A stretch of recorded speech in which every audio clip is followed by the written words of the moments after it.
is Canelo Alvarez in his 66th professional fight. That's more than any other ring-rated fighter in the sport. The elements, the atmosphere, the location. Canelo Alvarez, who's pretty comfortable fighting, training in the Las Vegas area, fighting in Las Vegas. Now here he comes across the world. Had to leave 3 weeks early to get here. Told us earlier this week that it took him up until about Monday to fully acclimate to his new surroundings. He says he's all the way there and says he'll be ready to go in this fight. Yeah, that man right there, that Mexican superstar, has been owning Cinco de Mayo since 2012. Headlined 10 times already. Started with Shane Mosley in 2012. Here we are in 2025, still headlining, still pound for pound, still ahead of the game, and still on top of his game. And we've experienced a lot of new things in this job, Sergio. I have never walked outside briefly and seen daylight during a fight. Will Canelo hopes to turn here tonight. Wearing black with fuchsia and red trim. When he stepped on the scale, he weighed in at an official 145 1/2 pounds. Started from the bottom now. He enters the ring. He has returned to Guadalajara in front of his people. This is a spectacle. This is as good as it gets in boxing. You know, we've seen Canelo Alvarez with some elaborate ring walks. We've seen him enjoy those ring walks. I don't think I've seen one quite so elaborate, and I don't think I've seen him enjoy one quite so much. Super middleweight champion of the world, Saul Canelo.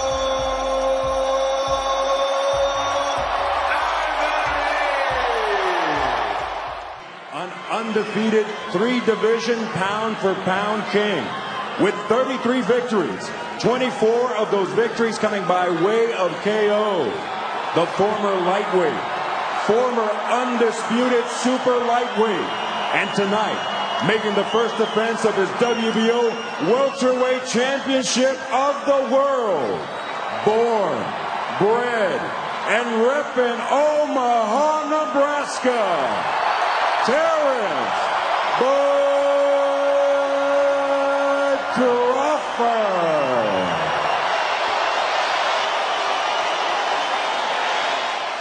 Puncher's chance.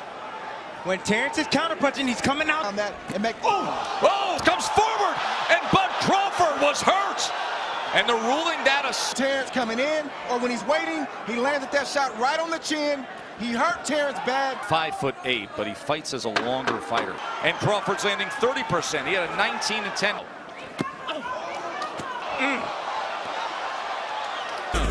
Oh, nice jab. We've reached the midpoint as a nice right uppercut when you have a conventional fighter. And there is Canelo dropping with a straight right. Fighter. That time he came forward and Bud nailed him. Right hook.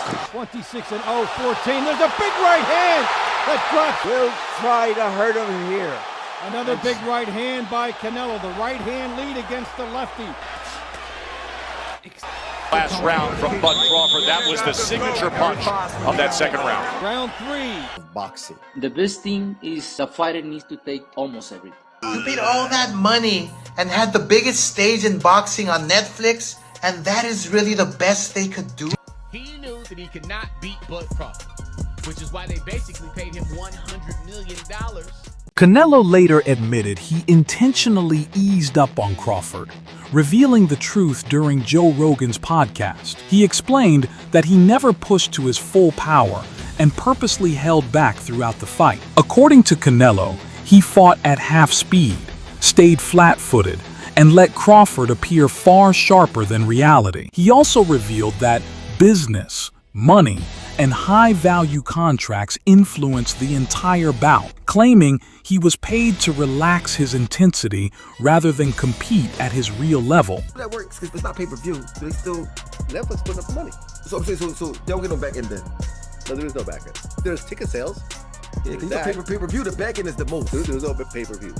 I guess if you give me $50 million up front, I don't really care about it. Canelo's admission confirmed what the boxing world sensed right after the fight. Fans and analysts noticed his performance looked unusually flat. He barely used his jab, avoided combinations, and applied none of his trademark pressure on Crawford. Instead, he stood still, threw single punches, and showed little urgency as the rounds faded. Punch stats revealed some of the lowest output of his career. Many blamed age or decline, but his statement completely shifted the fight analysis and narrative. He don't have the punching power, but he has the skills that's necessary. Crawford. Yeah. So you were very impressed with his performance? Would you say? Well, yeah. The point of the matter is, I knew if it came down to if somebody got knocked out, I thought Crawford would probably get knocked out. Yeah. But De La Hoya was among the first to question Canelo's performance, posting online with serious concerns. He said Canelo looked unusually slow, weak, and nothing like the explosive fighter he had seen across countless elite training camps. De La Hoya wondered if Canelo even trained, or if something deeper was happening. For him, the version that showed up against Crawford didn't match the champion he knew, and it couldn't be blamed on age alone. When he got hit by Crawford and he took that deep breath, it's frustrating. Don't get me wrong, Canelo facing the right opponent that's gonna stay in front of him, that's gonna fight, that's gonna make it a brawl, Canelo knocks him out. So I'm not saying Canelo's shot or done. No. Veteran fighter Gabe Rosado also spoke out, saying Canelo fought with planted feet, no sharp jab, no real combinations, and only single shots all night. Rosado called it the performance of a fighter far past his prime, not a champion holding major titles. His critique lines up with what Canelo has now admitted. In past pay-per-view battles against Golovkin and other elite opponents, Canelo pressured with double jabs and crisp counters. But Rosado noted none of that appeared against Crawford. Seeing Bud catch those shots off his glove. He looked amazing. So amazing. Yeah, he looked good. Yeah. He'd go to a body and he'd catch that and come up with an uppercut. You know, just all those things that seem... He looked great. Yeah, I've never seen anybody do that to ever. No one has. Yeah, he's the best. Canelo, ever. Yeah, he's the best. And I think he would do that to Canelo on his best day. And Canelo said it, he goes, I couldn't figure him out. No.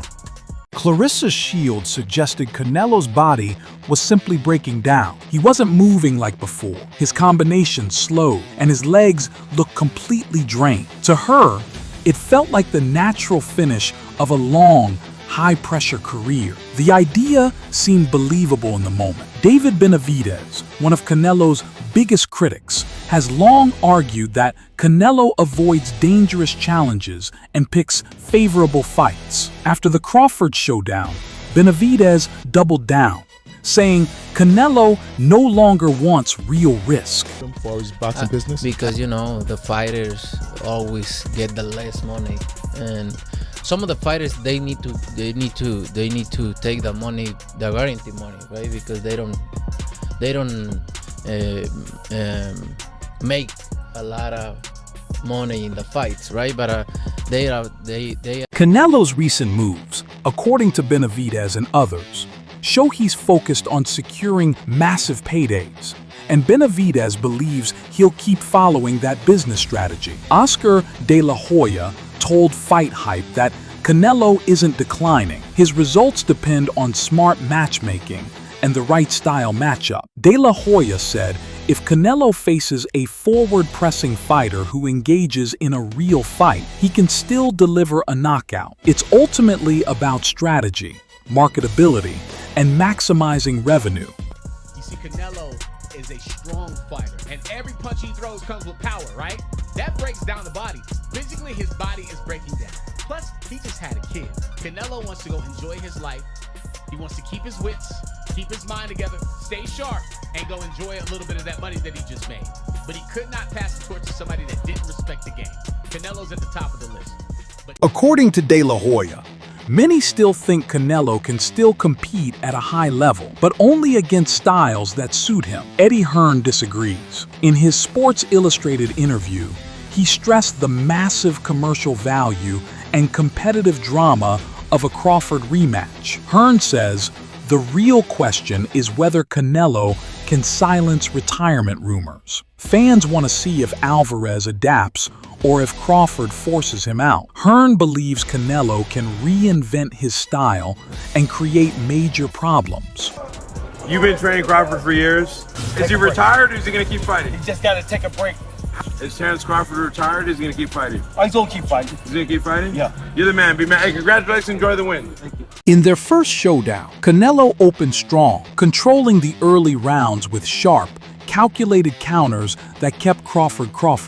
But the momentum flipped late. From rounds 9 to 12, Crawford took over, landing cleaner, high-impact shots that pushed Alvarez on the defensive and ultimately shaped the narrative. Hearn argues that with a smarter late-round strategy, a rematch could look very different. He also sees safer, highly marketable options like Jermall Charlo or Hamza Shiraz for big money fights. We knew Crawford is a great fighter, and I did what I supposed to do, right? I tried for every way, and I trained really hard, and he deserved all the credit.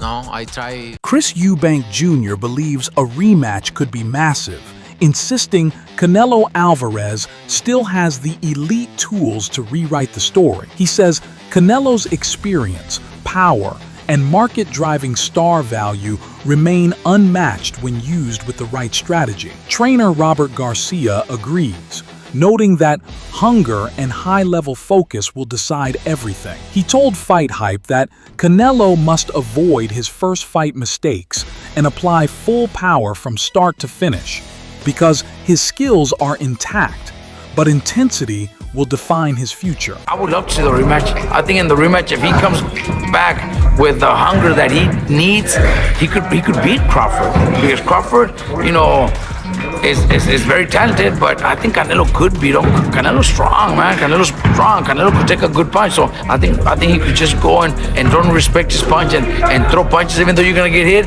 but don't. Crawford's win over Alvarez has boosted his profile and opened major revenue-driving opportunities. But debate continues about his next move.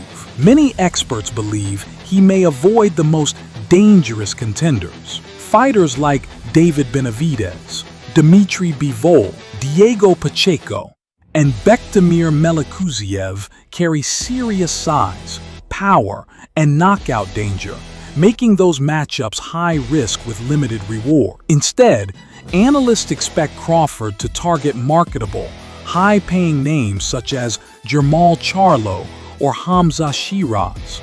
Big purse fights with lower overall risk. Match, as a Canelo fan, I don't really want to see that. I don't think there will be much difference. I don't think Canelo can bring anything to the table that's going to surprise Crawford. He's a different fighter now. If this was 10 years ago, yes, I think the fight could have gone a different way. But there's no point in even thinking that because Canelo's a different fighter now. They fought today.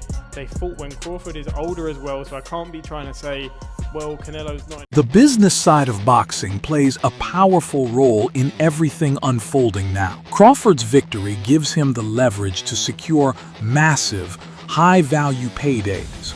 But keeping that financial power depends on the opponents he selects next. At the same time, Canelo's choices will shape the sport's global market. If he seeks immediate redemption against Crawford, the matchup could generate huge worldwide attention and premium revenue. But choosing a safer fight may signal his career entering its final chapter. Terence Crawford and Canelo. Personally, I do not want to see a rematch. Usually rematches are in order when it's a very close fight and you can't really tell, which fighter won. There's a lot of close rounds, swing rounds. But that wasn't the case in this fight. Terence Crawford won pretty handily. I personally scored the fight 9-3. Being generous, you can give it 8-4. Now, Canelo is catching heat for chasing a massive payday, but many believe no amount of money can justify the risk he took facing Crawford. Today's boxing industry revolves around high-value fights, and if the numbers look profitable, the match gets approved, no matter a fighter's decline. Canelo was already slowing down, yet the premium financial opportunity was impossible to ignore. But while revenue rises, the physical damage never stops, and this might have been one costly payday too many for him. Coca-Cola, I'm buying. I risk my life in the ring, and everybody's making money too. It's not that they don't making money. They making money, but the fighter needs to make more than that. Coach Ronnie Shields didn't hold back after the defeat, stating it's finally time for Canelo to step away from boxing. Speaking with Fight Hub TV, Shields said the Crawford fight proved everything. It's done, he explained. I didn't see power, precision, or the dangerous Canelo who controlled exchanges and dictated tempo. For Shields, this moment isn't about switching trainers or adjusting strategy. It's a clear signal that Canelo's era of dominance may have reached its financial and competitive end. One name at 160, 154, I mean, it's just hard for him, ideally, to just see a fight. No names resonating at the moment. Would you be okay to see him retire? I would. Look, he's had a great career also. Yes, he's older. Oscar De La Hoya offered a contrasting view, saying Canelo's career could still be revived with a new trainer, possibly even someone like Shields. But Shields quickly rejected that idea, stressing the issue is far deeper. Canelo has spent his life in elite, high-pressure fights, absorbing non-stop punishment through brutal training and championship wars. Meanwhile, Crawford has fresher legs and far less wear. Shields believes Canelo's body is warning him to stop before the damage escalates. The only thing I can tell him or give him advice in is get a new trainer. I can't advise him on retiring or staying in boxing. That's a very personal decision. But I can say, hey, get a new trainer. You'll do better. The warning signs are impossible to miss. Since the Dimitri Bivol fight in May 2022, Canelo simply hasn't looked like the same elite force. He's still winning, but without that trademark dominance or knockout power. In the later rounds, he often looks fatigued, relying on opponents he can outbox even while slowing down. Crawford exposed that decline. Canelo couldn't use size to control him, and when the fight intensified, his conditioning slipped. Shields is right, your body never lies. If we see a fight where Canelo Alvarez looks old, and guess what? He's old. Right? And it might be a case of him being less than he was. And then Shields surprised fans by advising Crawford to consider retirement after one more major fight. At 38, Crawford is still elite, but Shields believes stepping away early protects his legacy and long-term value. He suggested dropping to 160, winning a title, and retiring instead of defending at 168, where younger, stronger contenders wait. Shields warned that facing a relentless fighter like Chris Eubank Jr. would be dangerous. Crawford handled Canelo's slower pace, but a younger pressure fighter is a different challenge. As a potential opponent for Canelo, but the big question has been, is Christian ready for that opportunity? Is he ready for the moment? Do you feel after this Saturday that you are ready for a fight with whoever wins the fight against Crawford and Canelo? I'm born ready. Yeah, I'm born ready. Yeah. I'm born ready for this fight. Retirement rarely matches reality, especially when major money and high-value opportunities are involved. Crawford now stands as the undisputed 168 champion and one of boxing's most marketable stars. That's why Turki Al-Sheikh quickly teased a potential showdown with David Benavidez, questioning whether Crawford can still make 168. The message is clear. He wants Crawford versus Benavidez, an explosive matchup designed to dominate headlines and generate premium revenue, massive earnings, and global fan engagement. Fight Canelo, would you ever entertain a fight with the Mexican monster David Benavidez? What you want, Canelo? What you want, Canelo? You gotta understand, like. But I gotta ask you, bro, because I can't, you know. My thing is, Benavidez is a big dude. You know what I mean? Not to say I won't fight him. I fought his. Crawford recently told Ring Magazine on X that he's reviewing every option with his team, deciding whether to stay at super middleweight or cut down to middleweight. But financially, The middleweight move offers low value. Champions like Janibek Alimkhanuly, Arislandi Lara, and Carlos Adames are talented, yet not pay-per-view sellers or global market drivers. While Crawford could easily secure a middleweight title, the revenue, brand impact, and premium PPV potential simply aren't strong enough to justify the jump. Canelo? Turkey People are talking about it. Turkey hit it at that. He was like Benavidez. Yeah, he Turkey, did. So Turkey just posted that this morning, wondering if Benavidez can make 168. Maybe he has plans or ideas of maybe trying to match up Benavidez and Terence Crawford. No.